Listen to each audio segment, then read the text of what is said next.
Welcome everybody to the Kim Barrett Show. I am your host, Kim Barrett, and on today's episode we have Mr. Rohan Sheth from Direct Heroes.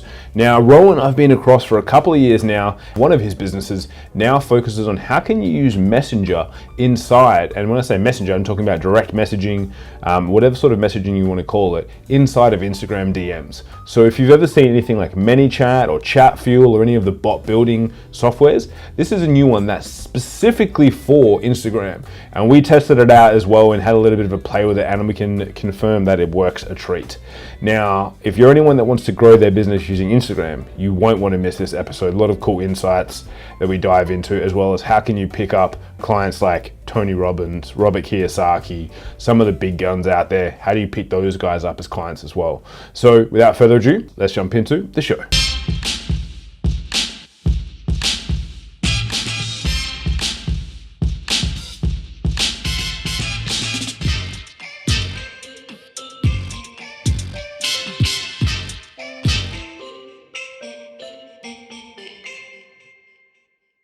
Rohan, thank you so much for joining us today, my man. Really appreciate you making the time. Thanks for having me, Kim. Absolute pleasure. Now, I always like to kick off the podcast with the same question every time, which is, if I met you at a party, we were just hanging out, chatting back and forth, and I said to you, Rohan, what is it that you actually do? What's your go-to answer? My go-to answer is I'm in the digital marketing space when anybody asks me, because it's such a broad term. They're like, oh, what do you do in the digital marketing space? And they're like, well, I run 3 different companies. One is a software company in the Instagram world. One is a digital marketing agency, which is GrowRev.com. And the other one's an educational company where I help educate business owners, help go online through a company called digitalexpert.com. I love that. And we were just chatting before we started on all the stuff that you've got going, which is you've been a pretty busy guy. What's been some of the most exciting stuff for you over probably the last 6 months? Because I know you've had some rapid changes. What's been some of the most exciting projects you've been working on and things that have been coming through for you? The last 6 months have been outside of the world almost collapsing in and of itself. It's been interesting. So on the software side, we are one of the very first Instagram automation chatbots that have kind of been built for the marketing world. We were very, very exclusive right till December of last year. And then January of this year, we started to kind of open up a beta. And then March of this year, just pre-COVID, when we went public with letting people come in and jump on. And we've had nothing but crazy influencers come on and have some crazy success. We've got a huge deal right now that we're working with that I'm excited to close. That's on the software side. The agency side has been fun too. When COVID came in, we got slapped. We we were good for about 2 weeks. And then we lost about 30% of our company 2 weeks later. And I literally was just like, okay, here we go. This is the COVID pain. But, it didn't really shift, just kind of kept doing what we were doing. And then slowly but steadily started to bring on some pretty big clients because we just kind of shifted the offer a tad bit on the agency. And since then, we've been fortunately enough to start bring on clients. We were already working with Dean Graziosi as a client prior to COVID hitting. And then we just brought on ClickFunnels and Russell Brunson and kind of managing some of his offers there. And now also helping Tony Robbins' internal team with some of their offers and their challenges that they're doing too. Just some small guys, just some small things in the works for you, man. I love it. Do you mind delving into a little bit? Because I'm always interested. You said you were looked at pivoting the offer, if we want to use the term that's thrown around everywhere, to kind of bring some of these guys on. What was the offer before and what was the change what do you think made the difference there? So funny enough, I did something completely different than most people thought an agency owner would do during pandemic. Before working with us, we were pretty small retainer percentage of ad spend and kind of help you scale that offer. And that's kind of how we've been able to build it and kind of go down that route. But then what it ended up being was once we lost all those clients, it was like, hey, we've got all this bandwidth. What do we do with it? Because I didn't let my team go and put them on furlough or anything like that. And I just said, how about we go upmarket and we start charging more than we were charging and keep the percentages spend more, but just do more of delivery. Because we're not specialized on Facebook as an agency, we kind of known as like a multi-network traffic agency because we're running across like native, YouTube, GDN, search, etc. We just started offering, instead of doing it a la carte, we just said, let's just package an unlimited network offer. It's just like clients can come to us, we'll manage as many networks as they want for a higher retainer, and we'll manage all of their content, and when I say content, for their ads, so in terms of ads, videos, etc., copy. So we just kind of packaged everything as one end, and we kind of took it to the higher end client, and it worked really, really well. It was a unique pivot. While everybody else went down market, I went up market. So it was pretty cool. I love that. And just touching on when you mentioned that, obviously you had a drop off, and from agency owners I've been speaking with, there's been like 50% had a drop, 50% have had an increase. What were the clients that kind of pulled back in that time? Honestly, it was perfect for us because it was the clients that were more in the small business realm where we were kind of pulling away from already. There were mom and pop shops that we just had for a long time. So we just kind of let them be. They were like legacy clients. And it was like, when they wanted to go, we totally understood it. It wasn't like, oh, we're losing you just because we're losing you. But it was like more of like, hey, yeah, you got to put food on the table. So no problem. So that's kind of what it ended up doing. But like I said, it positioned us very, very differently. And it was kind of something that Matt, my business partner, and I've kind of wanted to do for a long time in the first place, to just kind of go up market, because his background came from, he managed all the traffic for the Olympics, Sky Sports, ATP tennis. So he's like, I'm used to working on these big media projects. So he's like, let's go back to, and we spend a decent amount currently, but we wanted to kind of go back to maybe spending north of 100 million a year, ideally, because that's kind of what he's been used to managing in the past. That's awesome. I'd love to dive into a little bit on the software side of things, because you kind of piqued my curiosity with that before. But before I do, with clients that size, with all those networks that you're running, what's the team look like to facilitate that? A majority of my team is in Canada. We've got a couple guys in the US for our US operations. We were actually, June of this year, so like this month, we were actually going to be opening an office in the Gold Coast. Yeah, because 40% of our business is in Australia, surprisingly enough. So we run a lot of volume in Australia. So we've got a decent amount of guys there. So biggest office, Vancouver, second office will be in the Gold Coast. Combined team right now, I'd say full time, we've got just under 15 guys, and including contractors that come in and go about 22. Pretty decent size agency that we're managing for. Let's dive into some of the Instagram stuff. So the software that you've got there, give us a little bit of the spiel, because when I heard about it originally, I was like, this sounds really, really cool, and it definitely piqued my interest. Company's called directheroes.com. It's pretty much, if you're familiar with ManyChat or ChatFuel or any of those Facebook chatbots, it's the very first Instagram chatbot, CRM, that we can kind of go down. The reason we built it a few years ago is because I kind of took Instagram seriously. About 2016 is when I started kind of playing around with it. And I noticed that that's when ManyChat was starting to come out, 2016, 2017, but no one was focusing on Instagram. And I didn't understand it because influencer marketing was taken off, but there was no way of actually monetizing an audience. And I was like, well, if they just use the same theory here in Instagram, it's going to work. So we started building the technology out early 2017. Fast forward into 2019, we'd had some pretty epic success stories. We'd worked with Dennis Rodman, VaynerMedia, Talentless, so Scott Disick and his brand, and kind of we just went out, kind of worked top of market, kind of helping to see if this is a proven model. It's even something that a USP that we have, and all across the board from info to e-com and small business and everything in the middle, we just knew we had something that we had to scale. That's when we doubled down last year, got the tech finished up, and launched it to public March of this year. And since then, it's just been insane. Like looking at the type of clients that we currently work with, the results some of our clients are getting, and it's not, a lot of people think you need to have a lot of followers on Instagram to have this thing work for you. We've had people that have had, like, we had a tattoo shop out of Australia that had, I think, 4,000 followers. So a very small, technically, account. And we just kind of helped them we did two epic case studies recently. The tattoo shop was one in Australia and a supplement company out of Australia. The supplement company actually had only 1,500 followers when we had them on. They did a simple giveaway campaign. Both of them did a simple giveaway campaign with come DM me X keyword and then share it to your story. And a lot of the power of the software was built for virality. So let's say, you get your typical build your list, DM me a certain keyword, build the subscriber list. But then if you incentivize someone to say, hey, if you share this to your story, I'll give you an additional 5%, 10%, whatever the incentive was.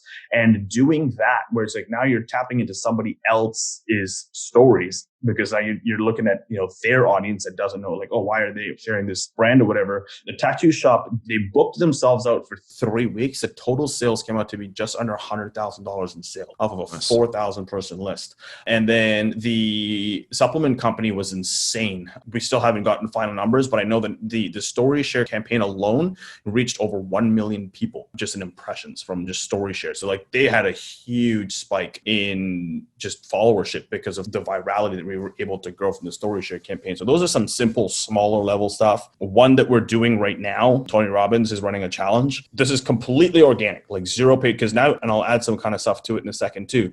So completely organic. We did just over 15,000 Direct Hero subscribers. So 15,000 people opted in. From there, we collected an email. So we asked for an email. 8,500 people gave us their email. 97% email open rates from that campaign.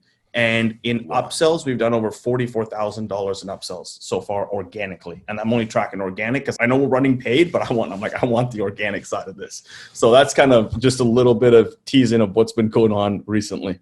Man, that's epic. I love that. I love hearing that. Yeah. So I'm going to ask a few maybe like semi-technical questions, or probably not, but for anyone listening, if they haven't played with ManyChat before, this might not make sense. But does it only work? Can you do, obviously ManyChat, you've got people comment and then you could automatically message them to bring them into the bot as a subscriber. Does it work the same, or do they have to send you a DM to become a subscriber through Direct Heroes? So there's two ways you can enter. The best way to do it is the DM, because what that does on the Instagram side is if your consumer opens a conversation with you, there's no limits to the amount of times you can communicate with them. So they don't have a limit barrier, right? So it's like if you do typical, like, there's companies out there that do the LinkedIn outreach, the Instagram outreach, etc. So like that's the best way to do it. Then you can do the story mention, like I said earlier, where it's like get someone to tag in story. That can also open it up. What we suggest pretty much majority of our clientele to do is start with the DMs, like get them to DM you a keyword and then get them to go get you an email. Because as soon as you get an email, and let's say you give them the incentive in their email, not only are you building a list here, you're also building an email list at the same time. And then you're forcing the email open rate. So now your ISPs are loving the 97% open rates that we're getting across the board. Cool, doing it that way. And so then you're building in a viral loop, like for an extra entry, share this to your story or whatever it might be. Yeah. Okay. Share it to your story, then go tag 3 friends in the most recent post, and the typical viral chatbot hack. We've tested multiple ways to kind of get the best virality out of it. It's just get them to DM you first, because then now you can broadcast them and do all the other crazy stuff because you've got that list inside of the DMs. Yeah, that was going to be my next question. So broadcasting's available and you don't have any of those pesky like 24+1 rules like ManyChat has at the moment, or? So obviously with broadcasting now on ManyChat and on Facebook, you got to pay per broadcast. Instagram, you don't have to pay yet. But right now, you can broadcast. Right now, their limits is outbound 50,000 messages per account per day. So that's what they've limited, which is pretty good. We've yet to have someone that breaks that on our side, but it's a lot of messages going out. And you're getting every single person is opening it at some point, because until someone opens that message, it's still going to show them that one notification every single time they open up Instagram. Yeah, awesome. I love that. So why do you think ManyChat didn't do this, or Chatfuel, or any of the bigger bot platforms, if you will? Like, why did they pass over Instagram? To be honest, I'm not 100% sure in the initial stages why they didn't. But then as we've kind of talked to, we've talked to some pretty high level guys at Facebook, I guess during the time, from what I understand, and don't quote me on this fully, but from what I understand, what we've been told is that they had kind of certain rules to what they were allowed to do on certain platforms. That's why now a lot of those guys are moving towards the WhatsApp and towards the iMessage, etc. But let's be real. Any direct response marketer that can get their hands on something that they can abuse, they're going to break it. And I think that's probably the reason why, because a lot of direct response marketers did go and break and abuse Facebook bot marketing. And that's kind of probably why they had some sort of a hand tie. But when it comes to why specifically, I still yet to have an answer. No, I mean, I suppose it does make sense. And I suppose they thought it's like, well, we don't want to, when you've got guys like Grant Cardone throwing out, a message every 10 minutes type thing, when they get their hands on bots, it's like going to be pretty hectic for the back end and making sure that everything works smoothly. So yeah, Grant jumped on Direct Heroes about 3 weeks ago and he's been loving it. Yeah, like if you see everything's DM me this, DM me that, DM me this. And that's us managing a lot of the campaigns. We're definitely going to have to check that out, because we took, obviously, for anyone, we're going to get him on the podcast soon as well. Jared Codling, obviously, when he did a lot of stuff originally back in the day, is a buddy of mine as well. And the viral bot. Yeah, that obviously just worked a treat. And there's so many industries that it works for. So now taking that across to Instagram is going to be real interesting, because there's some people that I know that just have so much and like so much interaction on there. And I've been getting asked for ages and I'm like, oh, it just didn't warrant at the time, as you said before, when what your pricing was to kind of do it. But now, being that it's a little bit more affordable, I feel like we're going to go ham on this one for sure. Whoever takes it now. The fortunate thing is, we've obviously been connected for a long time. So I'd love to help any of your clients or anybody out specifically. But like agencies are loving it. Like there's been, obviously we've got the enterprise package. We've got one agency in like a week or 10 days. They've already put like 8 or 9 of their clients on, just because they did one test campaign. And then it's like, we need to roll this out across all of our clients. It's like, well, hope it works. And it's like, oh no, it's worked. So much stuff that we could do with that. That's awesome. Yeah. And so you mentioned, obviously, it works heavily picking up that organic audience. And then obviously you've got the viral sharing, but you can obviously pour ads onto it as well, right? If you put the post on Instagram, you can drop ads onto and smash the post up to trying to get extra growth as well with it, or? Yeah. So interestingly enough, for the last bit, middle of April of this year, obviously the easiest way to do it was swipe up and DM me. That was the call to action. You're running story ads, or you're running it in a long form post and an ad, etc. Middle of April of this year, some of our Facebook reps actually out of Sydney, because we've got a couple of Facebook reps that we work with out of Sydney, leaked information saying that they were coming ads directly to DMs. And then once they told us that, we went and looked at some of our big spending accounts and it was already there. Now Instagram is just released, or through the Facebook Ads Manager, you can literally just run an ad directly through the DMs. And if you have it connected through Direct Heroes, your call to action could literally just be DM me this word. You click a button and it goes directly to the DM. So you can run full on paid traffic to it now, as long as obviously your ad account has the feature for DM. I'm pretty sure they've fully rolled it out now. Yeah, it comes under the send message function. I think most accounts in Australia have it there, which is pretty funky. Okay, cool. So you can send it that way. But obviously, like, you know what I mean? Like, obviously you're building that list and that for the retargeting that you're going to, or the re-messaging you're going to do afterwards. Do you want to try, like with like the Facebook bots you would do, you want to try and get as much social proof on one post as possible? Is that still the goal, or is it more so the goal just to get them into that DM? Yes and no. My big thing is get them into the DM. So I've got a post that I'm running on my Instagram page that I've been running just after COVID, where we did a big giveaway on some free courses. And I'm just still running the same offer. If someone finds the keyword and they DM me that keyword. So I'm still pushing back that same post, but the DM starts it. And the reason why I want the DM to start it, is because then I can broadcast and message them. And then what I'm doing after that is 24 hours later, I'm saying, hey, go and comment 3 people on this post and share it to your story. And I'll give you an additional course for free. And then that's kind of how I've built that. And the reason why on the Instagram side is you want to go DM first as well. Let's say if you've had an account and you haven't had the most amount of activity on it for a while, 1,000 to 5,000 followers, and your engagement's just shit the bed, quote unquote. The best way to get it re-engaged is Instagram ranks DMs as the number 1 spot for engagement and interaction. So the more engagement you have in the DMs, the more overall your account quality score starts to go up. And then the more your engagement, you'll start to see extra story views, all the other stuff that kind of come along with it. Obviously, everybody's complaining that, Instagram organic reach is shit the bed since TikTok came out. That's why I forced the DM first, because then it just brings everything else up along with it. Now, it's not massive, but it even incrementally makes a huge difference. Yeah, it makes sense. Because my story reviews it's like I've done reasonable followers, verified account, all this sort of stuff, and my stories. But again, I've noticed that it does go up when I do get people messaging me back, or I'll put a few memes in the stories for the day, and people actually respond. The views go up as well, so it kind of makes a lot of sense. Would you also use? Obviously, like for building the list and stuff is epic. And then when you are dropping new posts, say for example, like we do the Kim Barrett show, and if we had people subscribe to it and we've got an epic episode today with Rohan from GrowRev, would it be as useful, or is it kind of a head over to the profile and see the new post, etc.? Would it work as well as that to kind of drive the engagement that way? Yes, interestingly enough, so with Dennis Rodman, we had 2 pretty epic case studies. He was trying to launch a podcast.